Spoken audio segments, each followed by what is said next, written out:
Welcome back to my channel. My name is Robert SK from Drimax School of Photography, and in today's video I'm going to be sharing with you guys another method of creating melanin skin tone color grading for your images in Adobe Photoshop.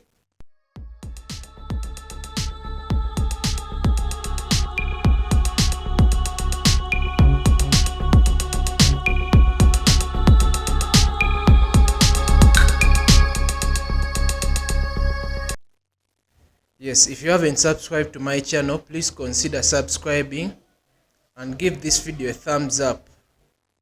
Don't forget to leave your suggestion and reviews in the comment section below, and turn on the notification bell in order not to miss out on the future subsequent content that I'll be dropping every time soon. And without further ado, let's get started with the tutorial. Like I was saying, I'm going to show you another method of how to create melanin skin tone. Just like you see here in my image, this is what I'm talking about, that this is what we are going to create. Let me show you my original image. That is how my image was, and this is what I've created. Let me delete these layers so that you guys can also see how I did this. Let me unsee this. Yes, step number 1, we are going to duplicate our background layer, just like that. Duplicate. I normally duplicate my layers in order to have my original layer for backup. The next step is we convert this to a smart object. Right click and say convert to smart object. This will help us retain the quality of our image, just in case we've cropped or we've made an adjustment in the size, it won't change the quality.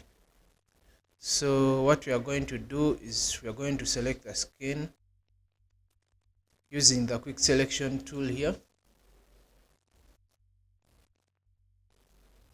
I'm going to select it alongside the hair because I have to match the skin tones with the hair, and we shall match it with the background after doing the skin. You have to make sure every bit of your skin is selected, just like you see mine. Yes, I think we are done selecting. The next step is you are going to create a group above this. You come here and click on group. Click on this icon of create new group. You click on that and we add a layer mask to this. You come here to add layer mask and click on that. I'm doing that in order to retain our selection here, since we are going to be working on the skin. So every adjustment there I'm going to be using will fall under this group. Let me name it skin tone, or let me name it melanin tone. Melanin tone. Yes, the next step you're going to come to our adjustment layers, and we add a black and white adjustment layer, just like you see there. You see that my image is turning black and white, but this is not what I want. I want it to be colored but with a melanin feel. So I come to my layer blending modes and I select multiply, just like you see that. When you look at my image, I'm losing out on most of the information in the shadows, so I have to work on that as well. In order to work on that, you come to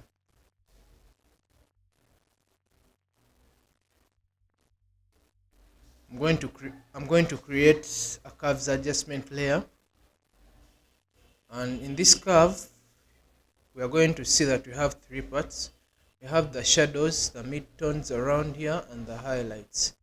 This point at the extreme corner up represents the lightest part of the image, and the one at the lowest corner on the left adjusts the darkest part of the image, just like here around the neck and around the hair. So I'm going to pump it up a little bit in order to have more information in my shadows, just like you see there. Yes, I think that is fair. we don't take it overboard. Since I'm having a little bit of more reds in my image, I'm going to create a hue saturation adjustment layer, and I come to my master here and I select red. I'll reduce the red to around, I think -20 is fair, and the yellows as well. Let's put it to around -10. Yes, I think we are having our melanin skin tone. So now what is left is to bring back the makeup, the eyeshadows, the lipstick, and to try blend this with the background. In order to bring back our details in the makeup, for example the lipstick, we are going to come to our adjustment layer here, and we get the brush tool. We keep the flow at around 4 to 5, our opacity at 100. Then we try to paint black over the lips.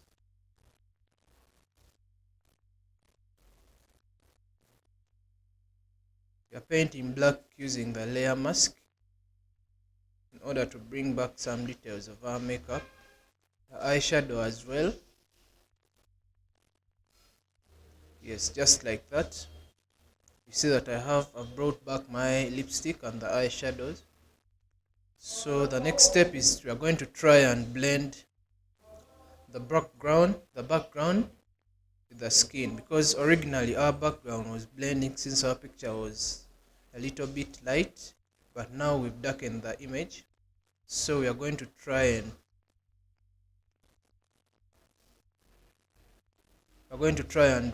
darken the background a little bit.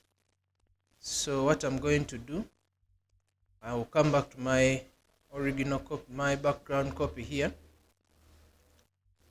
Let me first put something like an adjustment so that I can have a smart filter down there. I'm not going to adjust the levels, I'm just doing it to have this smart filter mask. So what I'm going to do, I'm going to copy this layer mask thumbnail and I paste it there. So what you see now,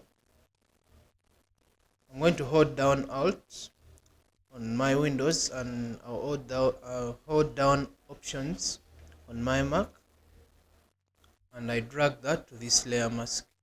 So now you can see that I've made a copy of my layer mask here. So what I'm going to do, I'm going to invert this. I press Command I on my Mac, Control I if you're using Windows. And what I'm going to do, I'm going to pull down my levels a little bit in order to reduce the light. Yes, I also come here and I reduce my hue saturation, in the image. I pull it down a little bit, and the lightness as well. So now you can see that we've tried to blend the background with our skin. Let me show you a little bit of the before and the after before you go any further. That is the before and that is the after. So now that is what we've been looking for. If I show you my original images, my original adjustments, and I put up this and I put this back, you see that I have that, what I was looking for. And that is the same as this. So thank you guys for watching this tutorial, and I'll see you in the next video. Don't forget to subscribe and give this video a thumbs up in order not to miss out on the future tutorials. My name is Robert SK. Please don't forget to subscribe to this channel. I'm out.